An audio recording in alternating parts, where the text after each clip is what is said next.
बिस्मिल्लाहिर्रहमानिर्रहीम। अस्सलामु अलैकुम वरहमतुल्लाहि वबरकातुहू। हारून रशीद दर्ज कर रहा हूँ। इमरान खान साहब ने भूख हड़ताल का इरादा ज़ाहिर किया है। कुछ चीज़ें अभी वाज़ेह नहीं हैं, अभी इरादा किया है या फ़ैसला कर लिया है। बज़ाहिर ऐसा लगता है कि अभी वो मशवरा करेंगे। भूख हड़ताल वो कर सकते हैं। जब जनरल मुशर्रफ ने उन्हें गिरफ़्तार किया था और डेरा गाजी खान जेल में भेजा था, तो एक बहुत ही लायक किस्म के डॉक्टर ने उनको मशवरा दे कि आप भूख हड़ताल कर दें।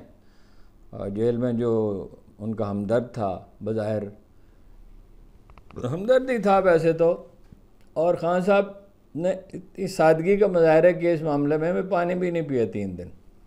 और फिर हंसते हुए मुझे बताया उस वक्त उनके ख़ानदान के लोग गए उनसे मिलने के लिए, या ये नाचीज़ गया था उस वक्त उनसे मिलने के लिए।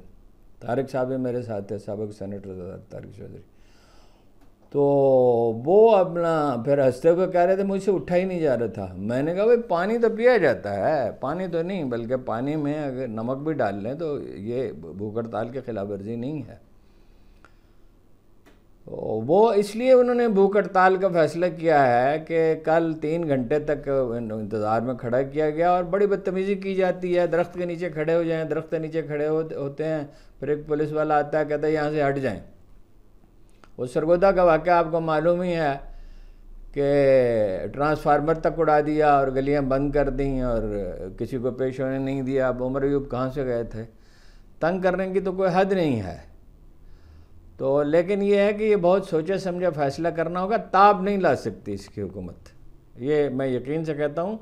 मुशर्रफ को भी उन्हें रिहा करना पड़ेगा, अगरचे इनकी खालें बहुत मोटी हैं और ये चाहेंगे कि वो भूख हड़ताल करे और इस दुनिया से ही चला जाए, लेकिन ये फ़ैसले अल्लाह ताला के हाथ में हैं और सियासत की अपनी हरकियात हैं। अवामी दबाव की एक हद होती है। जब हम कहते थे सोवियत यूनियन टूट जाएगा तो ठट्ठा करते थे ये दानिश्वर जी, बाद में कभी शर्मसार भी नहीं हुए और अमेरिका के मुखालफत करते करते 50 बरस, 60, 70, 100 बरस के बाद अमेरिका के अपने अमेरिका को ही सबसे बड़ा दुनिया का जालिम करार देते रहे।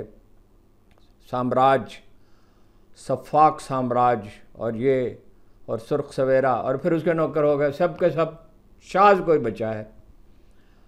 तो इसलिए नहीं कि हमको ज़्यादा समझते थे चीज़ों को कि कानून कुदरत है कि इंसेंटिव के बग़ैर आप लोगों से काम नहीं ले सकते, और इतना जबर जो है वो कब तक लोग बर्दाश्त करते हैं। तो इसी तरह ईरानी इनकलाब का मामला था, इसी तरह खलीज की जंग में मुझे याद है लोग कह रहे थे कि जी सद्दाम हुसैन ये कर देगा। बस सद्दाम हुसैन क्या कर देगा, उसके पास एक प्रोफेशनल आर्मी नहीं थी और इर्द गिर्द सब उसने दुश्मन पैदा कर लिए थे। ये मुमकिन नहीं है कि आप इतनी अजीम अक्सरियत के हामिल पार्टी और उसके लीडर को शिकस्त दे सकें। पार्टी का मसला है, लीडर जो चौधराहट के लिए लड़ रहे हैं, मैं इससे एग्री नहीं करता कि ये जो लोग हैं इस्टेब्लिशमेंट के ईमा पे ऐसा कर रहे हैं। हो सकता है कोई ऐसा शख्स हो और इस्टेब्लिशमेंट ज़ाहिर इससे फ़ायदा उठाना चाहेगी, नून लीग फ़ायदा उठाना चाहेगी, पीपल्स पार्टी फ़ायदा उठाना चाहेगी, और लोग अमेरिका फ़ायदा उठाना चाहेगा, इंडिया फ़ायदा उठाना चाहेगा। लेकिन कुछ खाल ऐसा हो सकता है। असल में ये चौधराहट की लड़ाई होती है। इंसानी नफ्सियात पे जिन लोगों ने गौर किया है, पढ़ा है साइकोलॉजी को एक सब्जेक्ट के तौर पे और अच्छे असातिज़ा से पढ़ा है, वो ये जानते हैं कि ये गलबे की जबिल्लत जो है ये बहुत ताकतवर है, और लाइमलाइट में आने के बाद तो कोई आदमी ये गवारा कर नहीं सकता। एडिक्शन होती है, जैसे अल्कोहल की एडिक्शन होती है, हीरोइन की होती है, और मनशियात की एडिक्शन होती है, खाने की चीज़ों में होती है, चीनी की होती है, मिर्च की होती है एडिक्शन, नमक की एडिक्शन होती है। तो ये चीज़ें आप छोड़ तो नहीं। नमक तो खैर एक ज़रूरत है, एक एहतियात के साथ अगर इस्तेमाल किया जाए। और छोटी छोटी चीज़ों की एडिक्शन होती है। वो एक साहब कह रहे थे लंदन में, हमारे भाई के दोस्त थे, वो कह रहे थे कि पता नहीं लोग एडिक्ट कैसे हो जाते हैं। 50 बरस हो गए मुझे, मैं रोज़ शाम को चाय कॉफ़ी पीता हूँ, आज तक एक भी नाक़ा नहीं किया, लेकिन एडिक्शन तो मुझे कोई नहीं हुई।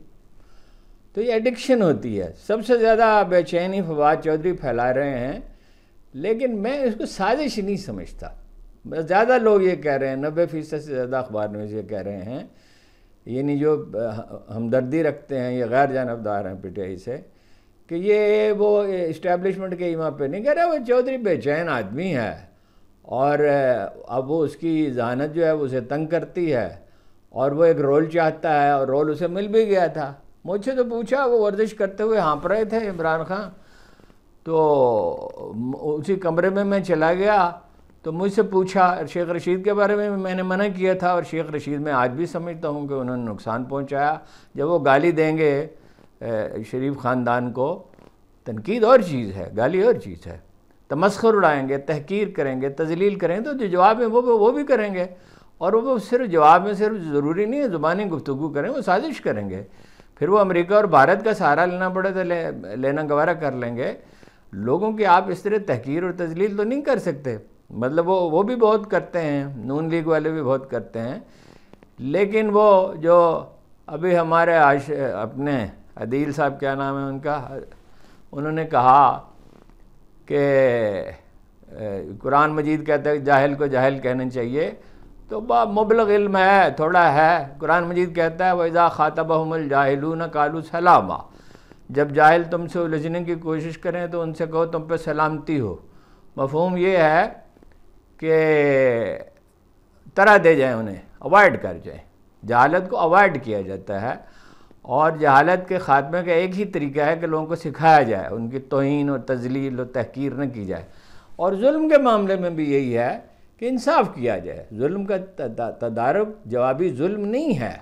जुल्म का तदारुक जो है, गांधी जो हैं वो इसलिए बड़े लीडर थे कि उन्होंने अदम तशद्दुद की वो एक स्ट्रेटजी थी। वो अदम तशद्दुद पे यकीन वगैरह बिल्कुल नहीं रखते थे, ये महज एक मुगालता है। ये उनका सियासी पॉलिटिकल फ़िलासफ़ी थी जिसने उन्हें गैर मामूली पजीराई बख्शी और बापू उन्हें कहा जाता है और बहुत बड़ी तादाद जो है वो उनका इकराम करती है। बतदरीज उनका धुंधला हो रहा है और वो होना ही था। बतदरीज कायद-ए-आज़म का इमेज बढ़ रहा है, उनका कम हो रहा है और नेहरू का भी कम हुआ है। तो ये जो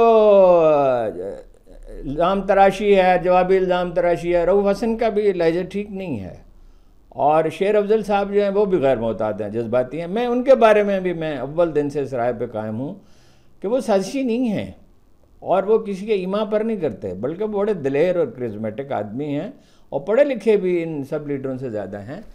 लेकिन ये जज्बात पर उन पर गलबा है और बहुत सी चीज़ों को नज़रअंदाज करना चाहिए और यही इमरान खान ने कहा है कि नज़रअंदाज करें और बिल्कुल बड़ी दानाई की बात की है। आमतौर पे तो खान साहब जो हैं वो इस तरह की चीज़ों पे गुस्से में आते हैं, लेकिन ये जेल ने उन्हें बहुत कुछ सिखाया है और तहम्मुल पैदा किया। जो आदमी दिन रात कुरान पढ़ेगा, कल अमजद खान से मेरी बात हुई मियाँ वाली में, डॉक्टर शेर अफगन के फर्जन जो हैं, जो तबन भी वैसे बहुत मुनकसर मिजाज हैं, तो उन्होंने कहा जब मैंने ये पढ़ा कि वरत्तिल कुरान तरतीला, कुरान ठहर ठहर कर पढ़ो, तो तबीयत में एक ठहराव पैदा होने लगा और मतलब एक रोशनी का एहसास होने लगा। हालांकि उन्हें बहुत तकलीफ़ पहुंची है, बहुत अजियत दी गई है, कम वसाइल के वो बेचारे सादा से आदमी हैं।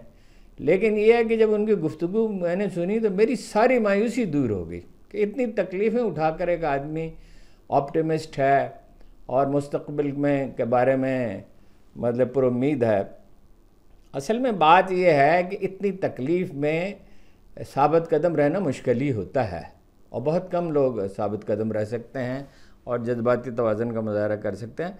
इसमें एक अच्छा पहलू ये है कि अथॉरिटी तो बहरहाल इमरान खान की है और पार्टी को बांटने और तबाह करने का जो अमल है वो उसके लिए बेहतरीन कोशिशें हो चुकी, और भी कोशिशें कर लें, अमेरिका भी कर ले, सब कर लें, लेकिन ये कि अथॉरिटी तो इमरान खान की है। इंटरनेशनल मीडिया जो है, इंटरनेशनल दबाव बढ़ रहा है। सिर्फ ये नहीं कि कांग्रेस ने रेजोल्यूशन किया है, सिर्फ ये नहीं कि अक़वाम मुत्तहिदा के ग्रुप ने, वर्किंग ग्रुप ने कहा है कि यहाँ अपना तफ्तीश होनी चाहिए इसकी, इंसानी हुकूक़ की पामाली की और इलेक्शन में धांधली की और वगैरह वगैरह, और रूल ऑफ लॉ होना चाहिए। 3 नुक्ते हैं उसमें, कांग्रेस में भी यही 3 नुक्ते हैं बेसिकली। सिर्फ यही नहीं है, अदारिये लिखे जा रहे हैं और अभी तो एक आध अदारिया आया है और अदारिया पाकिस्तानी अखबारात की तरह नहीं होता। अमरीकी अखबार का अदारिया बहुत मेहनत से सोच समझ कर लिखा जाता है और पॉलिसी का अक्कास होता है और राय अम्मा उससे हमवार होती है। दुनिया भर के टीवी चैनल पे इसका तज़किरा बढ़ता चला जाएगा, अल जज़ीरा पे, CNN पे, BBC पे। और बरतानिया में इमरान खान की हैसियत एक मोहतरम शहरी की है, यानी वो ब्रेडफोर्ड यूनिवर्सिटी के वाइस चांसलर रहे हैं। अब उनका नाम जो है ऑक्सफोर्ड में चांसलर के तौर पर तजवीज़ किया गया। वो बनते हैं या नहीं बनते, ज़ाहिर है उसमें प्रॉब्लम है कि वो जा तो सकते नहीं। ये दबाव बढ़ता जाएगा, ये आवाज़ बुलंद होती जाएगी। पाकिस्तान में अमरीकी सफ़ीर को इसीलिए निकाल दिया गया। देखिए नाकामियाँ बहुत हैं इस्टेब्लिशमेंट की और हुकूमत की। अब वो जो सरदार मसूद ख़ान हैं वो तो रवायती सफारतकार हैं, मेहनती हैं और मोहतात हैं और शाइस्ता आदमी हैं। और बतौर सफ़ीर के चीन में वो सफ़ीर रहे, ऑस्ट्रेलिया में रहे, कई मुल्कों में रहे। मेरी उनसे उस वक्त मुलाकात हुई थी इत्तफ़ाक़न जब वो ऑस्ट्रेलिया में सफ़ीर थे। इत्तफ़ाक़ से जहाज़ में साथ वाली सीट पे बैठे थे। तो बाद में मैंने उनके किरदार का जितना भी जायज़ा लिया, मुलाकात तो मेरी उनसे नहीं रही, तो ये इस काम के आदमी नहीं थे। जब जनरल नवीद मुख्तार को जनरल बाजवा ने ISI के चीफ बनाया तो मैंने उनसे कहा कि ये बिल्कुल गलत फ़ैसला है। जनरल नवीद मुख्तार जो हैं नहायत शाइस्ता, नहायत मेहनती, नहायत हमदर्द, नहायत उजले आदमी हैं। ऐसा इतने उजले और शाइस्ता आदमी कम होते हैं, रेयर होते हैं, फ़ौज क्या कहीं भी कम होते हैं। तो ये वो आप हर आदमी का एक काम होता है। उन्होंने कहा नहीं जनरल फैज़ संभाल लेंगे। मैंने कहा जनरल फैज़ क्या संभाल लेंगे, जनरल फैज़ में तो वो एक्यूमन और एहतियात ही नहीं है जो होनी चाहिए, और वो जो धरना हुआ था उसमें हो गया। तो वो हर काम के लिए एक मौजू आदमी होता है। इमरान खान साहब ने शेख रशीद को जो अहमियत दी, और उन पर जुल्म हुआ है, फवाद पर भी हुआ है, शेख रशीद पे हुआ, उस पर उन पर हमदर्दी है, लेकिन ये अपनी ज़ात के लिए जीने वाले लोग हैं और नज़रअंदाज करें उन्हें, और ये मफरूज़ा कायम न करें कि वो इस्टेब्लिशमेंट के इमाम पे ऐसा कर रहे हैं। वो अपनी चौधराहट के लिए कर रहे हैं। बाकी सलमान अकरम राजा ने वदात पेश की है एक्स पे कि जी वो तो ख़ुद इमरान खान भी पेश हुए थे अदालत में, अब उन पर एतराज़ किया जा रहा है कि भाई आपने एतमाद का इज़हार किया। इमरान खान उससे पहले पेश हुए थे, उस वक्त इज़हार अदम एतमाद नहीं किया था। दूसरी बात यह है कि कराइन क्या हैं, ये बिल्कुल वाज़ेह है कि चीफ़ जस्टिस साहब डिटर्मिन्ड हैं PTI को तबाह करने पे, अपनी मर्ज़ी के वो बेंच बनाते। वो और इलेक्शन कमीशन उनका गठजोड़ है, और इलेक्शन कमीशन को वो फैसिलिटेट करते हैं, वरना अदालतें बिलमूम इलेक्शन कमीशन के ख़िलाफ़ फैसला देती थी। तो सलमान अकरम राजा बहुत मेहनती आदमी हैं, दिन रात लगे रहते हैं, सुबह लाहौर, शाम को कराची, अपना रावलपिंडी, और बेगरज हो के बग़ैर फ़ीस के बेरिया आदमी हैं। लेकिन ये फ़ैसला उनका दुरुस्त नहीं है, उन्हें इज़हार अदम एतमाद करना चाहिए था, कुर्बानी देनी पड़ती है, और किसी के उसके दबाव में रौब में नहीं आना चाहिए। वो कायद-ए-आज़म से कहा एक जज ने कि आप 3rd क्लास मजिस्ट्रेट से बात नहीं कर रहे, तो कायद-ए-आज़म ने कहा आप एक 3rd क्लास वकील से बात नहीं कर रहे हैं माय लॉर्ड। तो एक और जज ने एक दफ़ा उनसे कहा कि आप ऊंचा बोलें। उन्होंने कहा आपके सामने जो किताबें पढ़ी हैं आप उन्हें उठा दें ताकि मेरी आवाज़ आप तक पहुंच सके, मैं एक्टर नहीं हूं, मैं वकील हूं। तो राजा साहब जो है बहुत मोहतरम आदमी हैं, कोई उससे ये नहीं है कि एक आदमी से एक वाक़े में उसकी राय जो है वो ना दुरुस्त है हमारे ख़्याल में, तो उनका एहतराम ना हो। हामिद ख़ान अलबत्ता जो हैं उनका मामला मुख्तलिफ है। उन्होंने इमरान खान को धोखा दिया था और माफ़ी मांग ली थी जाके चीफ जस्टिस इफ्तिखार चौधरी से, और फौजिया कसूरी को निकाल दिया था। मेरे ख़्याल में वो एक काबिल एतमाद आदमी नहीं है और उन्हें कोई बड़ी ज़िम्मेदारी नहीं देनी चाहिए। सलमान अकरम राजा एक काबिल एतमाद आदमी हैं और मेहनती आदमी हैं। बाकी वकीलों की मजबूरियाँ हैं, अब मजबूरियाँ या पाल लें या देखिए कितनी बड़ी जंग है अशराफिया के ख़िलाफ़। ये इस हुकूमत के ख़िलाफ़ नहीं है, इस्टेब्लिशमेंट के ख़िलाफ़ भी नहीं है। सदियों से ज़रो जुल्म का जो निज़ाम चला आता है जिसमें आम आदमी का लहू पिया जाता है। 25% टैक्स लेते थे अपना रंजीत सिंह के ज़माने में और मुग़ल भी, लेकिन 25% नहीं लिया जाता था, हमेशा ये 40, 50, 60% लिया जाता था, मनमानी करते थे। तो पाकिस्तान बनने के बाद तो हालात जो है वो बेहतर हुए। ये अब लोग कहते हैं कि जिन्हें कभी कोई बेहतरी नहीं है। पाकिस्तान में था क्या, 250 किलोमीटर की सड़कें थी, एक शुगर मिल थी, एक टेक्सटाइल मिल थी, और मेरा ख्याल है 200 कितनी बिजली पैदा होती थी, फिगर मुझे याद था, मेरे जहन से उतर गया। तो एक जंग है और ये एक दिन में, एक हफ्ते में, एक महीने में, एक साल में नहीं लड़ी जाएगी। ये एक प्रोसेस है। हर जेन्युइन चीज़ जो होती है वो प्रोसेस से होती है। रातों रात जो तब्दीलियाँ आती हैं वो मसनूई होती हैं, और जो इनकलाबात बर्पा होते हैं उससे खुदा की पनाह मांगनी चाहिए। ईरानी इनकलाब में कितने लोग, 80,000 उससे पहले कत्ल हुए, फिर उसके बाद कत्ल हुए, और आज तक ईरान सही मानों में स्टेबल नहीं हो सका। यही फ्रांस में हुआ, यही रूस में हुआ, यही चीन में हुआ। चीन जाके संभला 87 में संभलना शुरू हुआ, 48 में आज़ाद हुआ और 87 में जाके संभलना शुरू हुआ। उससे पहले अफलास ही अफलास था। तो इसके लिए जितने हालात ज़्यादा ख़राब होते हैं उतनी ज़्यादा तहम्मुल की ज़रूरत होती है। डॉक्टर मोईद पीरज़ादा साहब से मैं एग्री करता हूँ। अमेरिका में जो हमारे सफ़ीर है मोहतरम, उन्हें मुस्ताफ़ी हो जाना चाहिए था। और मैं इससे भी एग्री करता हूँ कि नौकरी एक ऐसी बुरी चीज़ है, जब उसकी लत लग जाती है तो आदमी जो 80 बरस उनकी उम्र हो चुकी है, एहतराम उनका बहुत है, लायक आदमी हैं, और वो अपनी घर बैठे हैं अब्दुल बासित साहब की तरह, और अपना कोई भी मसरूफियत जो है वो कर सकते हैं। सेहत तो कहा जाता है कि अब भी उनकी अच्छी है, तो वो इस काम के लिए मौजूद आदमी नहीं थे। अब और तरह के आदमी चाहिए। जैसे उसे जरदारी ने बिल्कुल ठीक फैसला किया था अपने मफाद में कि उसे हुसैन हक्कानी चाहिए था। अब इन लोगों को उस तरह के लोग चाहिए, और लेकिन वो इस तरह के लोग खैर आसानी से मुयस्सर तो नहीं होते। बहरहाल नून लीग के हामियों का मौक़िफ़ ये है, अक़वाम मुत्तहिदा ने जो वर्किंग ग्रुप ने जो रेजोल्यूशन किया और सेक्रेटरी जनरल एंटोनियो गुतरश ने जो उसकी तस्दीक की कि वज़ारत ख़ारिजा ने कुछ किया नहीं। वज़ारत ख़ारिजा क्या कर सकती थी?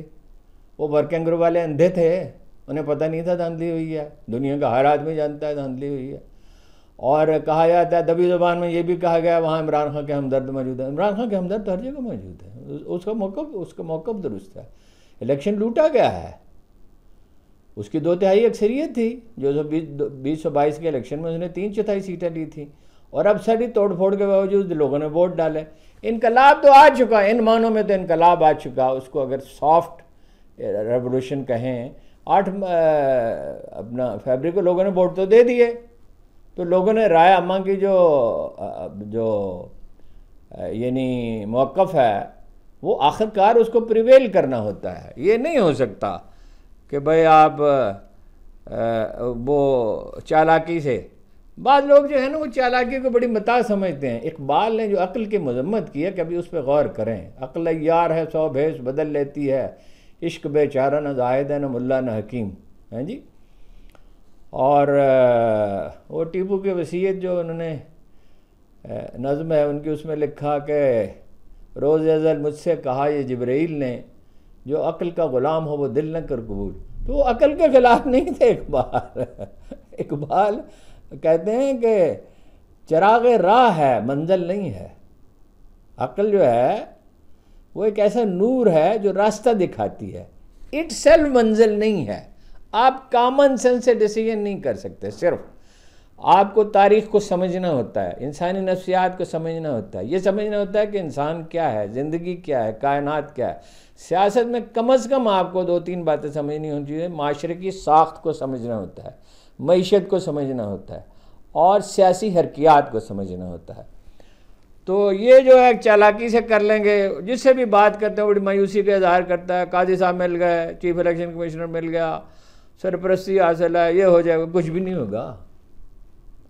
एक शब की तारीकी में 3 उल्लू उदास बैठे थे, चंद उल्लू उदास बैठे थे। एक कहने लगा कि रात लंबी है, दूसरा कहने लगा कि छोटी है, तीसरा कहने लगा यारो रात छोटी हो कि लंबी हो। सुबह को नमूदार होना है और हम सबको अंधा होना है। नून लीग कुछ नहीं कर सकती। देखिए, नून लीग वो गलती कर चुकी है, और ओवरऑल हमारे अशराफ ये गलती कर चुकी है कि अमेरिका की तरफ झुक गई है। 67 मेंबर हो चुके हैं ब्रिक्स के, जिसका रूस ने इनिशिएटिव लिया था। रूस, चीन और 65 और ममालिक, पाकिस्तान ने भी अप्लाई किया हुआ है। अमेरिका ज़वाल पजीर है, उसके अंदर तसादम है। लोग गौर क्यों नहीं करते? यूक्रेन में 15 गुना बड़ी मैशियत है अमेरिका की रूस से, और यूरोप साथ था। नतीजा क्या निकला? यूरोप की मैशियतें बर्बाद हो गई, अमेरिका हार गया। और अब प्यूटन ने अब कहा है कि जंगबंदी करके हमने देख लिया, अब जंगबंदी नहीं करेंगे, अब जो है वो सुलह का मुआहदा होगा और उसकी गारंटीज चाहिए होंगी। उनका, अमेरिकियों का अपना एजेंडा है, पाकिस्तान को मोहताज और मुफलिस रखा जाए। इंडिया उनका स्ट्रेटेजिक पार्टनर है, हमारा स्ट्रेटेजिक पार्टनर चीन है। हमारे मफादात हैं, वैसे तो देखिए गैर जानबदार पॉलिसी होनी चाहिए, लेकिन चीनी तो अब आपके मामले में मायूस हो चुके हैं। उन्होंने साफ कहा है, अब वो बोल नहीं सकते लोग। खुर्शीद साहब गए थे, साबिक़ वज़ीर ख़ारिजा खुर्शीद कसूरी और लोग गए थे, तो उन्होंने कहा हाउ कम, कि बाजवा साहब ने कहा कि अमेरिका हमारा स्ट्रेटेजिक पार्टनर है। तो अमेरिका हमारा स्ट्रेटेजिक पार्टनर कैसे है? अब ये खौफदारी है, दबे हुए पिचके हुए हैं, दौलत शाह के चूहे बने हुए हैं कि IMF से हमें को पैसे दिलवा देंगे। भाई ये तकलीफ़ उठानी है तो स्टीरॉइड से अपना इलाज करने के बजाय तकलीफ़ उठा लें। हर कौम को अपने पाँव पे खड़ा होना पड़ता है, और पाकिस्तानी अवाम के जो सेंटिमेंट है उसमें सिर्फ आज़ाद खारजा पॉलिसी चल सकती है। अमेरिका से दुश्मनी की कोई ज़रूरत नहीं। अमेरिका वैसे एक शफाक मुल्क है, इराक़ को उजाड़ दिया, शाम को उजाड़ दिया, लीबिया को तबाह कर दिया, वियतनाम की जंग लड़ी, लेटिन अमेरिका के कितने मुल्कों को तबाह कर दिया। अमेरिकियों से क्या? अमेरिकियों की सरिश्त में इल्हाद है, खूंखारी है और लोगों को ग़ुलाम बनाने की आरजू है। 5 करोड़ तो उन्होंने रेड इंडियन मार डाले थे और 5 करोड़ काले मार डाले थे जो अफ्रीका से ग़ुलाम बना के लाए। कभी दुनिया में इतनी शफाक कौम भी हुई है? तो अमेरिका से आपको कुछ नहीं मिल सकता। ये मुगालता है, बतदरीज पीछे हटना चाहिए। फिर ये है कि उसकी पॉलिसी है चीन का घिराव करना। 10,000 मील दूर, 15,000 किलोमीटर के फासले पे, शायद 16,000 किलोमीटर बनेंगे, जनूबी समंदरों में वो फिलिपाइन और ऑस्ट्रेलिया और जापान और दूसरे मुल्कों की मदद से उसका घेराव करने की कोशिश कर रहा है। तो चीन को तो पाकिस्तान की बड़ी सख्त ज़रूरत है और हमें उनकी ज़रूरत है। हमेशा हलीफ है, रसूलुल्लाह सल्लल्लाहु अलैहि वसल्लम ने हलीफ बनाए थे, मुशरिक कबाइल हलीफ बनाए थे। यहूदियों से मुआहदा किया था, वो मुआहदा यहूदियों ने तोड़ा, रसूलुल्लाह ने नहीं तोड़ा। देखिए, एक तरफ बैनुल अक़वामी दबाव बढ़ रहा है, दूसरी तरफ अभी तक पेंटागन, CIA और अमेरिकी इंतज़ामिया, वैसे अमेरिकी इंतज़ामिया अब सदर बाइडेन नहीं है, एक ग्रुप ऑफ पीपल है, उनके तो होश आवाज़ ठीक नहीं है और उनसे कहा जा रहा है कि वो दस्तबरदार हो जाएं। दस्तबरदार वो नहीं होंगे क्योंकि शिकस्त उनका मुक़द्दर है। इसी को तकदीर कहा जाता है कि सामने की एक हकीकत होती है, उसको सदर बनाना चाहिए ही नहीं था। बहरहाल उनकी हमदर्दियाँ अभी तक जो हैं, और भारत की, वो अपना राह के एक साबिक़ चीफ कह चुके हैं कि अगरचे इमरान खान पॉपुलर है लेकिन हमें सूट करते हैं जरदारी और नवाज शरीफ, इसलिए कि ये इंटरनेशनल एजेंडे के साथ हम आहंग हैं। यूरोप की मईशत मैंने आपसे अर्ज़ किया तबाह हो रही है, वजह क्या है? कुदरत का अपना एक निज़ाम है, कोई चीज़ हादसतन नहीं होती। वो नून मुहिम राशिद सारी उम्र तो कभी मजहबी आदमी नहीं थे, लेकिन आखिर में वो कहा करते थे कि ये जो सामने एक आदमी जा रहा है बाईसाइकिल पे या कार पे या मोटरसाइकिल पे, तो ये कुदरत के निज़ाम का एक हिस्सा है और यही एक हकीकत है, इसमें कोई शुबा नहीं। दुनिया में कोई चीज़ बिला वजह नहीं होती, दुनिया में हर चीज़ के पीछे कोई सबब होता है और कुदरत का एक निज़ाम है, उसका हिस्सा होता है। अब वो डिपेंडेंट हैं रूसी गैस पे। 3 पाइपलाइनों जर्मनी के लिए थी, 2 बन चुकी थी, तीसरी बनाई जा रही थी। अब गैस नहीं मिल रही तो यूरोप की सबसे मुस्तहकम मईशत जो है वो तबाही के किनारे पर खड़ी है। बाकी यूरोपीय मईशतें भी तबाह हो रही हैं और अमेरिका भी ज़वाल पजीर है। तो जंग तो जीत ली प्यूटन ने, और जैसे मैंने आपसे अर्ज़ किया, उसने कहा अब मैं सुलह नहीं करता, अब मैं सीज़ फायर नहीं करता, और मैं ये जो लीडर है इस वक्त, उनका क्या नाम है उसका, मैं इस पर एतमाद नहीं कर सकता। पाकिस्तानी क़यादत ये समझने में नाकाम है अमेरिका और अरबों पर इन्हिसार का वक्त गुजर गया। इमरान खान ने कोई जुर्म नहीं किया था जब कुआलालंपुर में अपना रुदवान से मिलके और मलेशिया के लीडर महातिर मोहम्मद से मिलके एक कॉन्फ्रेंस करने की कोशिश की, तो देखिए उन्होंने ब्लैकमेल किया ना पाकिस्तान को, तो उन पे इन्हिसार का वक्त गुजर गया। अब जैसे भी हालात हों, कितने ही मुश्किल साल बीतें, हमें अपने आप पे निसार करना होगा। हमारी स्ट्रेटजी की अहमियत है बहुत ज़्यादा, दुनिया हमें नज़रअंदाज नहीं कर सकती। वो मेडलिन अल्ब्राइट कहती थी पाकिस्तान इज़ बी ग्रीन, ये एक दर्द सर है दुनिया का। ये ठीक है, हमें इंसाफ पे चलना चाहिए, इतदाल पे चलना चाहिए, मुहिम जोई नहीं करनी चाहिए, सोच समझ के फैसले करने चाहिए और जदीद माशी तकाज़ों का इदराक करना चाहिए। लेकिन सबसे बढ़कर यह है कि एक निज़ाम अदल होना चाहिए, पुलिस ठीक होनी चाहिए, FBI ठीक होनी चाहिए, सिविल सर्विस में इस्लाहात होनी चाहिए, और सबसे बढ़कर तो सिविल सर्विस में इस्लाहात ज़रूरी हैं, और अदलिया भी और पुलिस भी। वो मुल्क जो हैं वो इसी के बल पर तरक्की करते हैं। 90 आदमियों का वफद लेके गया चीन, क्या लाए वहाँ से, और गलत बयानी कर रहे हैं कि जी हम तो वहाँ फायरवॉल के लिए गए थे। फायरवॉल के लिए 90 आदमियों की ज़रूरत नहीं थी, $7 बिलियन के लिए गए थे। तो उन्होंने कहा बैंकों से ले लें, हम तो नहीं दे सकते आपको, और ठीक किया उन्होंने, इसलिए कि ये पैसे वापस करने पड़े। वापस कहाँ से करेंगे? मतलब चीनी जो है वो 1000 रुपये किलो हो जाए और आलू जो है 300 रुपये किलो हो जाए तो लोग जिंदा कैसे रहेंगे? बर्रे सगीर में कितनी दफ़ा कहत पड़ा है, इसीलिए पड़ा, शाहजहाँ के ज़माने में भी पड़ा, अंग्रेज़ों के ज़माने में पड़ा, कई बार पड़ा। जो दाना हुक्मरान थे इस मामले में, औरंगज़ेब की पॉलिसी अच्छी थी, अलाउद्दीन खिलजी की अच्छी थी, और लोग शेरशाह सूरी की अच्छी थी। लॉ एंड ऑर्डर ठीक हो, इस्तेहकाम हो, और शायद सुलेमान द मैग्निफिशेंट जो है वो सुलेमान जी शान, जिसको सबसे बड़ा तुर्क तारीख़ का सबसे आला हुक्मरान समझा जाता है, वो अपना बंदोबस्त करता था, गोश्त की सप्लाई ठीक है। हज़रत उमर भी मीटिंग करते थे, जहाँ कहीं से कोई वफद आता था, गोश्त के नर्ख क्या हैं, सप्लाई ठीक है, फलां चीज़ क्या है, पानी का क्या है, फलां चीज़ का क्या है, फलां चीज़, 10 बुनियादी सवालात पर बहस करते थे। अवामी सियासत के महाज पर मसलसल पसपाई है हुकूमत की, मसलसल।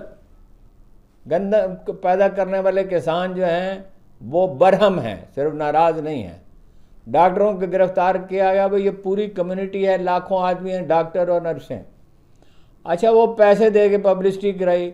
ओ भाई, ये टीवी के अदाकार जो हैं इनकी अहमियत अपने फील्ड में है, ये सियासत पे नहीं असरअंदाज हो सकते।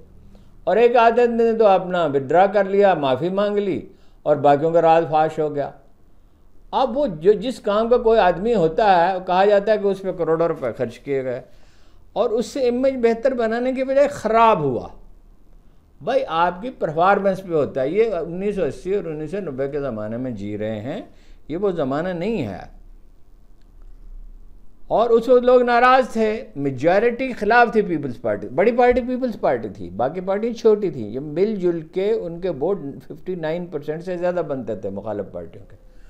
तो इसलिए उस वक्त ये मुमकिन था, बेनज़ीर से अंदेशे थे, कुछ पैदा किए गए थे। मतलब बेनज़ीर कोई गैर मुहिब्ब वतन नहीं थी, वो अमरीकियों से बज़ाहिर इत्तफाक कर लेती थी, लेकिन अमरीकी एजेंडा उन्होंने नाफज तो कभी नहीं किया। करप्शन अलबत्ता की डट के उस पर जरदारी साहब ने उन्होंने लगाया। इलेक्शन कमीशन और चीफ जस्टिस यकसू हैं PTI के ख़िलाफ़, जो उनसे बन पड़ेगा वो करेंगे। वो उस शराफिया के साथ हैं जिसका मैंने जिक्र किया, जो सदियों से चली आती है, हमेशा से चली आती है, जो $17 बिलियन की मराहत लेती है। और सिर्फ इस बजट में हफीज़ पाशा कहते हैं कि 4,500 अरब की मराहत उन्हें दी गई हैं, सहूलतें दी गई हैं। 1 करोड़ रुपये जरदारी साहब को ज़्यादा चाहिए वान सदर के लिए, 34 करोड़ रुपये नवाज शरीफ को चाहिए, 2 अरब रुपये के वो मकान बन रहे हैं। पंजाब के अफसरों के लिए उन्हें कीमती गाड़ियाँ दी गई हैं, अपना दफ्तर गिरा दिया है मोहसिन नकवी ने, और नया दफ्तर बनेगा। और जो 15-20% कमी की जा सकती है सरकारी अखराजात में, फ़ौज में भी गैर दफ़ाई अखराजात में कुछ कमी हमेशा मुमकिन होती है। ऐसे ही हालात में, आम हालात में तो उन्हें फैसिलिटेट करना चाहिए, सहूलत देनी चाहिए, लेकिन इस वक्त कम करना चाहिए था। और ये मुझे अच्छी तरह याद है, जनरल कैनी के दौर में वो थर के कोयले पे पैसे नहीं दे रही थी हुकूमत, तो उन्होंने फ़ौजी बजट में से 30 करोड़ रुपए दिए थे। लोगों को पता ही नहीं जनरल कैनी क्या है, एक बकवास सोशल मीडिया पे होती है, और चूँकि वो जवाब नहीं देते, सब्र करते हैं, तो उससे लोग गलत नतीजे निकालते हैं। फ़ौज को भी अपने अखराजात जहाँ जितने कम हैं, चलिए 15% नहीं कर सकते, 5% कर सकते हैं, 2% कर सकते हैं जितने, और फ़ौज ने हमेशा किया है। ज़लज़लों में, सैलाब में अपना राशन जो है वो देते हैं। बांटते हैं, लोगों में मदद करते हैं। तो सियासत की भाई अपनी हरकयात हैं। आज़ाद कश्मीर हाथ से निकल चुका, गिलगित बल्तिस्तान निकल चुका, वो कहते हैं हम टैक्स ही नहीं देंगे। और पंजाब में लोगों ने अपनी राय दे दी, और सिंध कराची भी हाथ से निकल चुका है, जैली तौर पे हमको जिताया गया है। ये नहीं हो सकता। अब महंगाई की एक नई लहर उठने वाली है, बिजली बढ़ गई, पेट्रोल बढ़ गया, दुकानदारों पर टैक्स लग गया। अब उसका जवाब भी है, ठीक है टैक्स उन्हें देने चाहिए, लेकिन वो वसूल किससे करेंगे? वो अपने आमदन में से नहीं देंगे।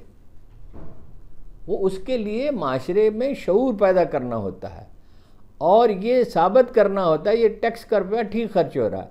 जब आप 500-700 अरब रुपए MNAs और MPs को दे देंगे और सब जानते हैं कि उसमें बहुत सा पैसा खाया जाएगा, तो लोग टैक्स क्यों देंगे? लोग खैरात देते हैं ना, $43 बिलियन, इससे भी ज़्यादा एक जो सर्वे हुआ है। तो लोगों टैक्स दें। आप हर सरकारी मुलाजिम को, और सरकारी मुलाजिम क्या, गैर सरकारी मुलाजिम को भी मैं टैक्स देता हूँ। बाद बरसों में मैंने 10 लाख, 15 लाख, 20 लाख, एक साल 40 लाख भी टैक्स दिया था। तो मुझे हुकूमत उसके जवाब में देती तो कुछ नहीं है। तो ज़ाहिर है मेरा दिल तो नहीं चाहता। तो आप वो हालात पैदा करें, उसके लिए शऊर पैदा करें, और सेक्रीफाइस करना पड़ता है। अन्नासु अला दीन मुलूकिहिम, लोग अपने बादशाहों की राह चलते हैं। यानी वो तय्युश की ज़िंदगी बसर करें। वो कितनी गाड़ियाँ मांग रहे हैं जरदारी साहब, और वो क्या किया गवर्नर अपना पख्तूनख्वा ने, अपना बिल जो है वो हुकूमत अदा करे, अपने घर को सरकारी घर करार दे दिया। उनका घर सरकारी घर कैसे हो गया? अमेरिका के सदर को तो ये हक़ नहीं है, बरतानिया के वज़ीर आज़म को तो ये हक़ नहीं है, फ्रांस में नहीं है, इटली में नहीं है, नॉर्वे में नहीं है, स्वीडन में नहीं है, डेनमार्क में नहीं है, हॉलैंड में नहीं है। तो आपको ये हक़ कैसे हासिल है? PTI के लीडरों के जो बाहमी इख्तलाफात हैं, मैंने आपसे अपनी राय अर्ज़ कर दी कि वो चौधराहट का झगड़ा है, और उसमें इमरान खान साहब ने ठीक फैसला किया है कि इनको नज़रअंदाज करें। अब फवाद चौधरी जो मर्जी करते रहें कि 84 करोड़ रुपए ले लिए, इतने करोड़ रुपए ले लिए टिकटों के, सफ़ेद झूठ है। असल मसला ये है कि मुझे अहमियत क्यों नहीं दी जा रही, और इमरान खान साहब को सवाए कौमी असम्बली के टिकट के उन्हें कोई चीज़ नहीं देनी चाहिए अगर उन्हें कबूल करें, और अगर उन्हें फ़र्ज़ कीजिए वजारत देनी पड़े तो साइंस और टेक्नोलॉजी की वजारत दें। मीडिया के साथ ताल्लुकात उन्होंने ख़राब किए थे। एक आदमी का, हर आदमी का एक मसरफ़ होता है, हर आदमी का एक मिजाज होता है, हर आदमी की सरिश्त होती है, और मिजाज नहीं बदलता। इंसानी मिजाज ही उसकी तकदीर है। जो आदमी का मिजाज है वही उसकी तकदीर है। तो वो उन्हें इतना करीब शेख रशीद को उन्हें नहीं लाना चाहिए था। देखिए, जो लोग ये समझते हैं कि ये स्या रात कभी ख़त्म नहीं हुई, तो कोई रात कोई ऐसी है जो कभी ख़त्म नहीं हुई? फ़िरौन गया, नमरूद गया, शद्दाद गया, यजीद गया। ये तो फ़िरौन और नमरूद और शद्दाद तो बहरहाल नहीं हैं। और पाकिस्तानी फ़ौज के बारे में इंडिया को मौका मिल गया है, और बाद लोग गुस्से की हालत में बहुत मुबालगा कर रहे हैं। बात यह है, चंद आदमियों से इख्तलाफ है, चंद पॉलिसियों से इख्तलाफ है। ये फ़ौज इमरान खान से बात करेगी, ये उसे इक़्तिदार मुंतकिल करेगी।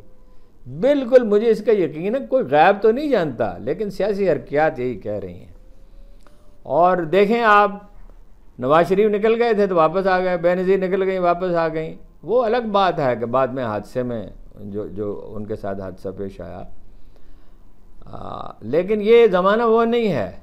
इट इज़ नॉट 1979 जब भुट्टो को फांसी दे दी गई थी।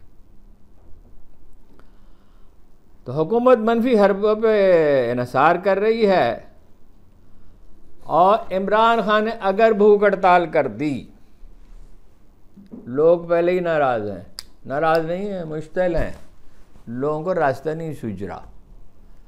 बिजली के बिल पे एक आदमी ने खुदकुशी करने की कोशिश की, रोते पीटते लोग हर कहीं नज़र आ रहे हैं। तो गैज़ व गज़ब का एक तूफ़ान उठेगा। होशमंदी से हुकूमत को काम लेना चाहिए, इस्टेब्लिशमेंट को और PTI को भी। PTI वाले अगर ये समझें ना हम इक़्तिदार में आएंगे और आके जनाब इनको अपना इनसे इंतकाम लेंगे, इंतकाम को भूल जाएं। जो लोग बात रियासत मदीना की करते हैं, मक्का में रसूलुल्लाह सल्लल्लाहु अलैहि वसल्लम ने क्या इरशाद किया था, ला तजरीब अलैकुमुल यौम, आज तुमसे कोई बात पुरस नहीं होगी। सलाहुद्दीन ने क्या किया था यरूशलेम फतह करने के बाद? बैतुल मक़दस फतह करने के बाद। सलीबियों को बिल्कुल बरक्स। जो लोग इंतकाम लेते हैं वो ज़्यादा से ज़्यादा उनकी कामयाबी ये हो सकती है कि वो इंतकाम ले लें। वो ज़िंदगी नहीं गुजारते, ज़िंदगी उन्हें गुजार देती है। आपका बहुत बहुत शुक्रिया।